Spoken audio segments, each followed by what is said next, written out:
الحمد لله وكفى والصلاة والسلام على من لا نبي بعده خصوصا على سيد الرسل وخاتم الأنبياء.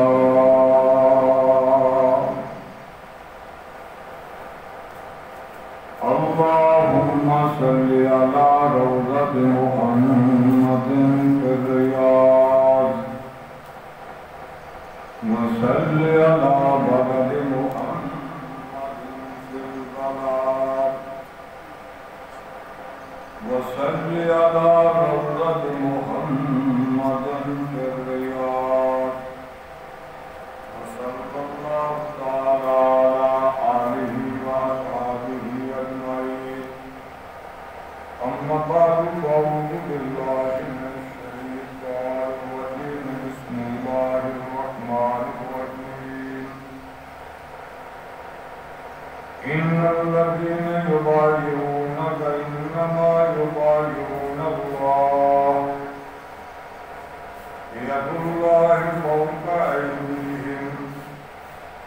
قال الله تعالى في مقام ثاني: لقد رضي الله عن المؤمنين إذ يبايعونك تحت الشجرة.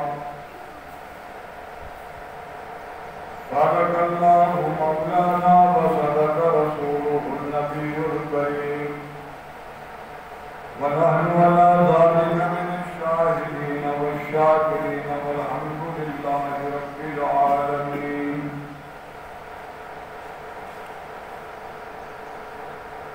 نبی پاک صلی اللہ علیہ وسلم کی حیات طیبہ میں کچھ واقعات ایسے بھی آئے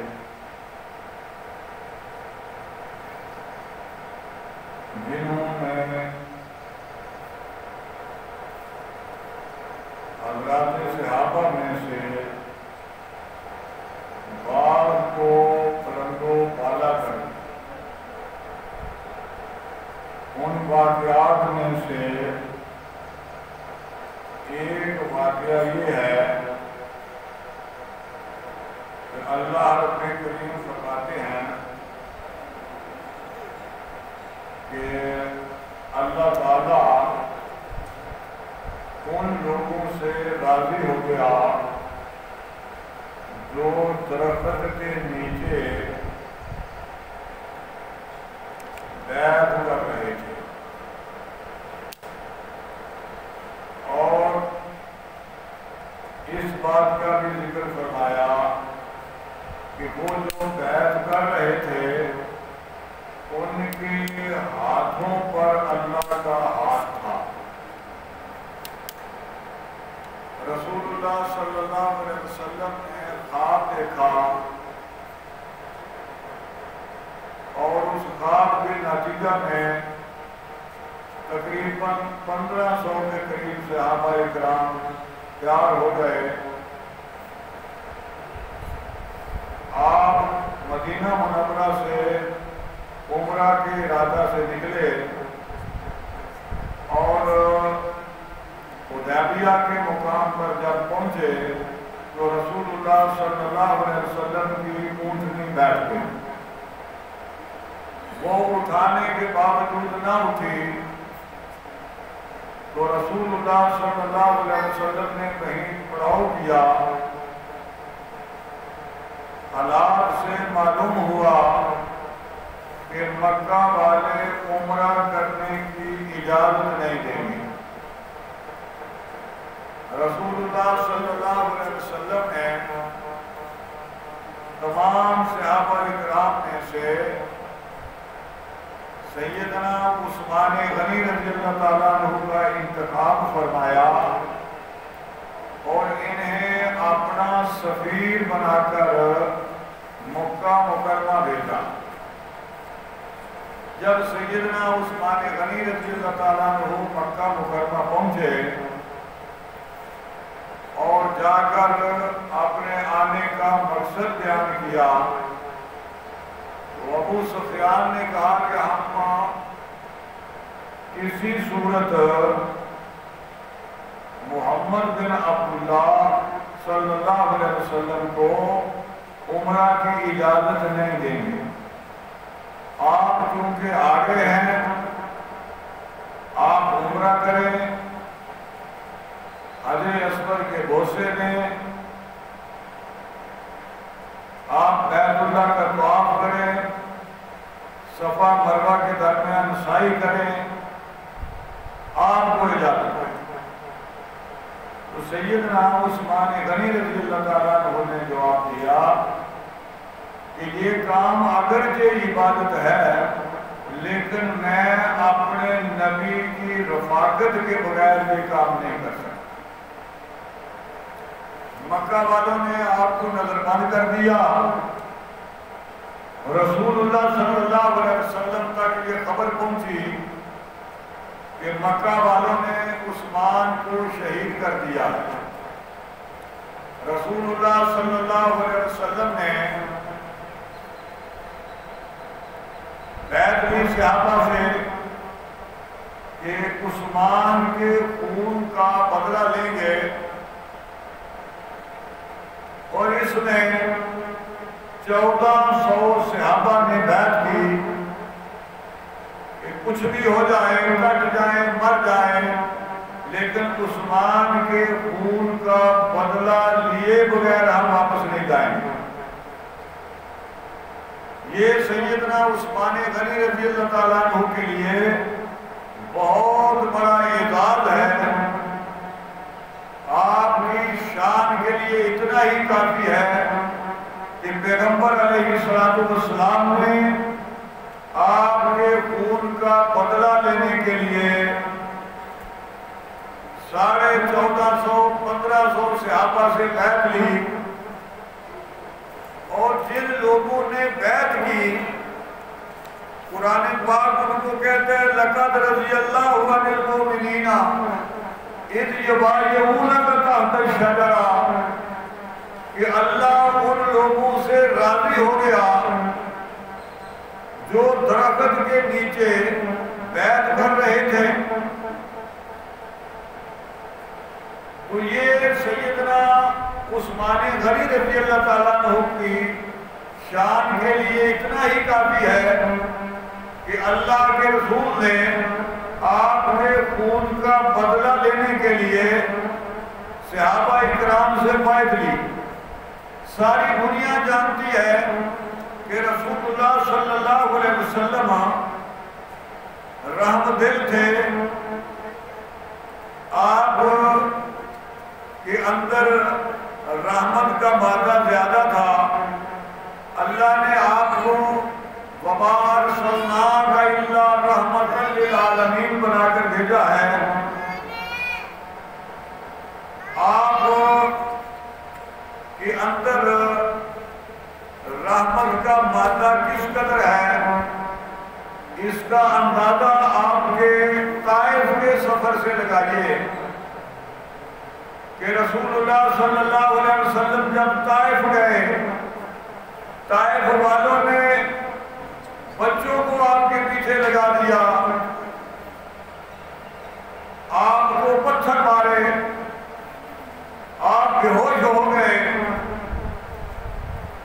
آپ کے جسم سے خون جاری ہوا،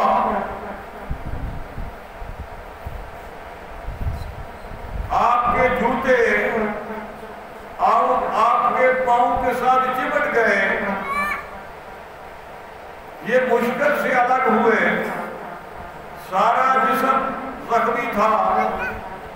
اس حالت میں جب آپ نے ہاتھ اٹھائے تو اپنے رب سے یہ مانگا کہ اے اللہ، یہ طائف والے مجھے جانتے نہیں ہیں، اے اللہ ان کو ہدایت دے،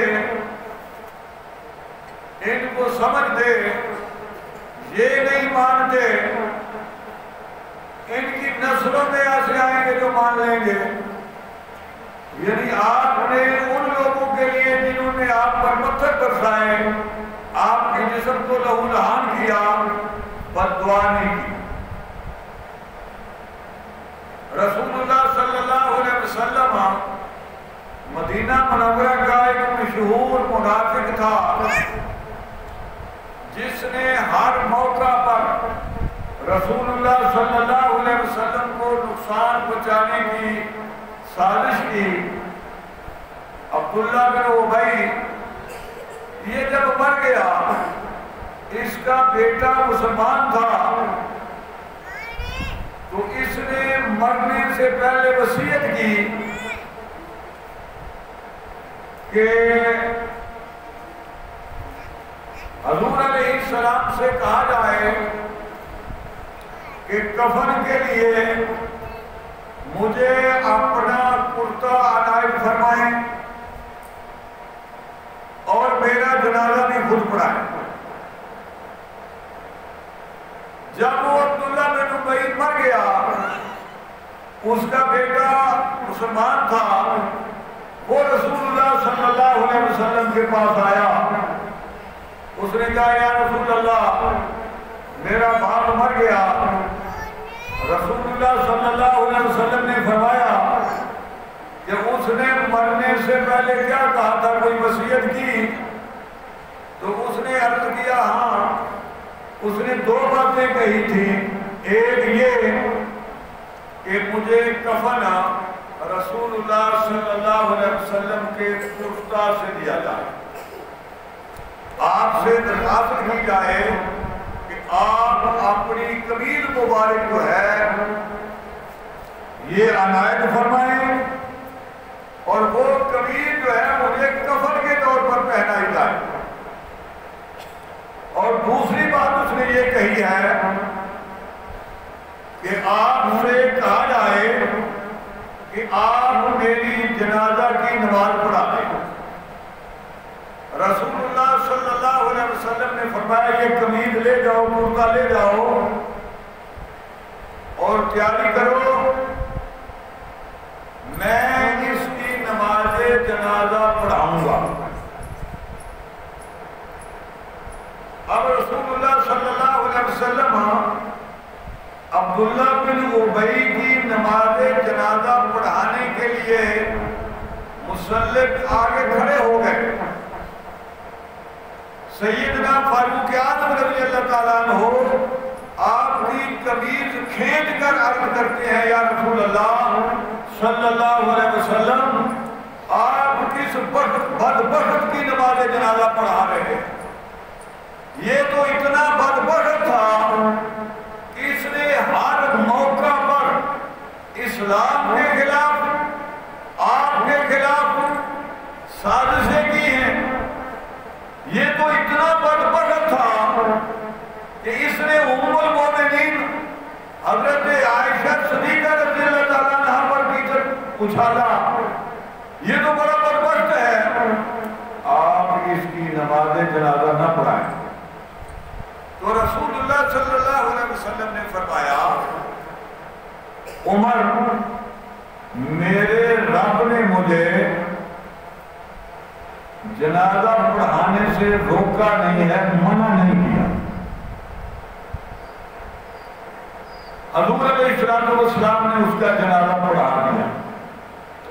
جب جنازہ ہو گیا تو حضرت جبریل علیہ السلام سورہ توبہ کی آیات لے کر آئے۔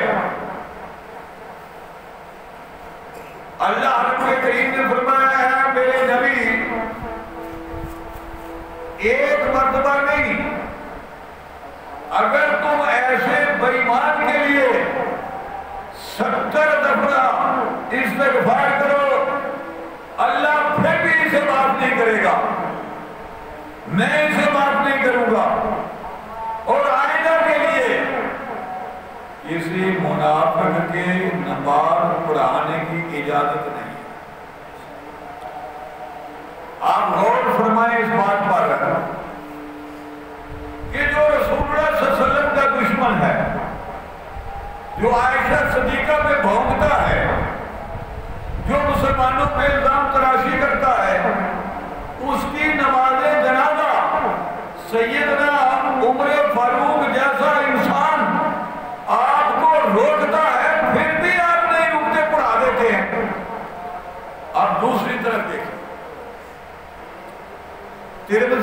حدیث ہے کہ رسول اللہ صلی اللہ علیہ وسلم کے پاس ایک جنازہ لایا گیا.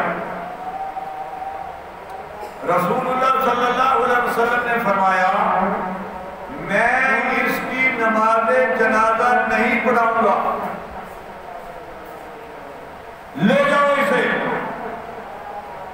صحابہ نے عرض کیا یا رسول اللہ صلی اللہ علیہ وسلم آج تک کبھی ایسا نہیں ہوا کہ آپ نے کسی کی نماز جنازہ پڑھانے سے انکار فرمایا ہو. اس میں کیا راز ہے, کیا حکمت ہے کہ آپ نے اس کی نماز جنازہ پڑھانے سے انکار کر دیا؟ آپ تصور کر سکتے ہیں کہ وہ آدمی اس کا جرم کتنا ہوگا, اس کے اندر کون سا ایسا عیب ہے کہ وہ نبی جسے دونوں جہانوں کے لیے رحمت بنا کر بھیجا گیا, جو عبداللہ بن ابی کا جنازہ پڑھا دیتا ہے, وہ نبی اس کا جنازہ پڑھانے کے لیے تیار نہیں ہے. صحابہ نے پوچھا یا رسول اللہ صلی اللہ علیہ وسلم اس آدمی کا جرم کیا ہے, وجہ کیا ہے کہ آپ نے اس کی نماز جنازہ پڑھانے سے انکار فرما دیا؟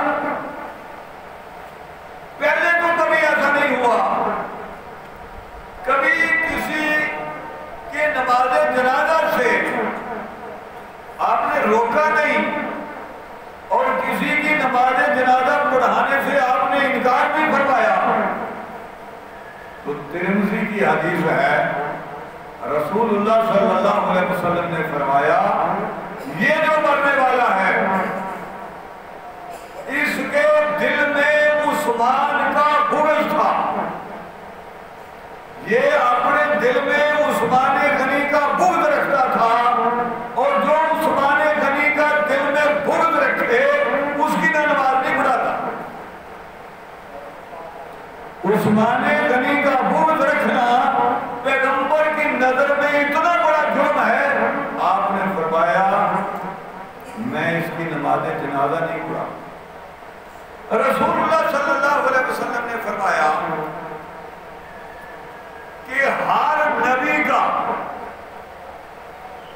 جنت میں کوئی نہ کوئی رفیق ہے.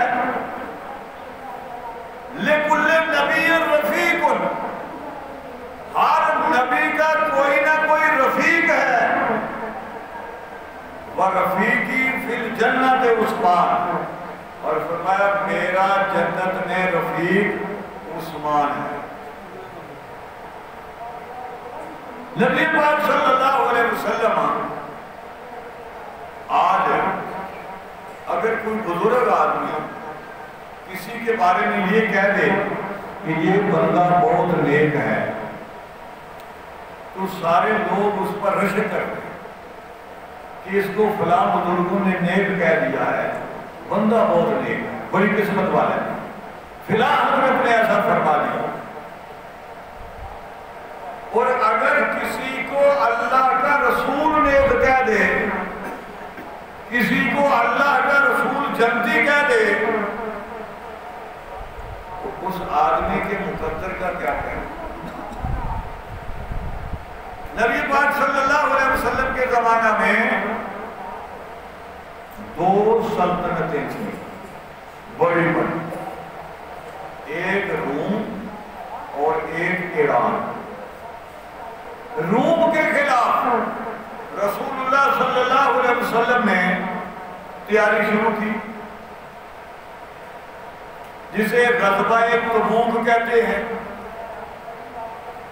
جب رسول اللہ صلی اللہ علیہ وسلم نے اس غزوہ کی تیاری شروع کی تو یہ مالی لحاظ سے تنگ دستی کا دور تھا, وسائل نہیں تھے. رسول اللہ صلی اللہ علیہ وسلم نے صحابہ اکرام کو ترغیب دی کہ اس موقع پر جس قدر ہو سکے تعاون کرو۔ اب صحابہ اکرام نے اپنی اپنی استطاعت کے مطابق وہ نبی پاک صلی اللہ علیہ وسلم کی آواز پر لبیک کہہ رہے ہیں۔ سیدنا فاروق اعظم رضی اللہ تعالیٰ عنہ فرماتے ہیں